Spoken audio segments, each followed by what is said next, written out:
దేశీయ విమానయాన దిగ్గజం ఎయిర్ ఇండియా భారీ ఆర్థిక సంక్షోభంలో చిక్కుకుంది. మార్చి 31తో ముగిసిన గత ఆర్థిక సంవత్సరానికి సంబంధించి కంపెనీ ఏకంగా 22,000 కోట్ల నికర నష్టాన్ని మూటగట్టుకున్నట్లు తెలుస్తోంది.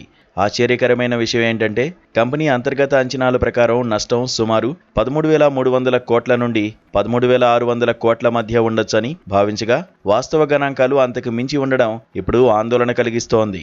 ఈ భారీ నష్టాల నుంచి గట్టెక్కేందుకు కంపెనీ తన వాటాదారులైన టాటా గ్రూప్, సింగపూర్ ఎయిర్లైన్స్ నుంచి తక్షణ ఆర్థిక సాయాన్ని కోరినట్లు తెలుస్తోంది.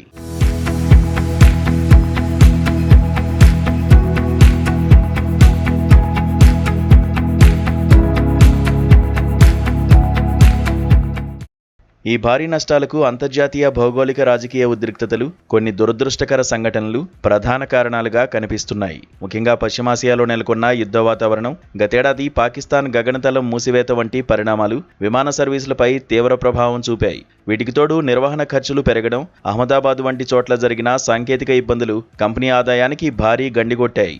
కార్యకలాపాలు నిరంతరాయంగా సాగాలంటే ఇప్పుడు భారీగా నిధుల సమీకరణ అవసరమని విశ్లేషకులు భావిస్తున్నారు. ప్రస్తుత సంక్షోభం దృష్ట్యా టాటా గ్రూప్, సింగపూర్ ఎయిర్లైన్స్ ప్రతినిధులతో ఎయిర్ ఇండియా యాజమాన్యం కీలక చర్చలు జరుపుతోంది. నిధుల లభ్యతపై అధికారిక ప్రకటన వెలువడాల్సి ఉన్నప్పటికీ విమానయాన రంగంలో ఎయిర్ ఇండియా మనుగడ సాగించాలంటే ఈ పెట్టుబడులు అత్యంత కీలకం. ఒకవైపు సంస్థను ఆధునికీకరించేందుకు వేల కోట్ల రూపాయలతో కొత్త విమానాల ఆర్డర్లు ఇస్తున్న తరుణంలో ఈ స్థాయి నష్టాలు రావడం టాటా గ్రూప్కు సవాల్గా మారింది. రాబోయే రోజుల్లో ఈ ఆర్థిక లోటును పూడ్చేందుకు సంస్థ ఎలాంటి వ్యూహాలను అనుసరిస్తుందో వేచి చూడాలి.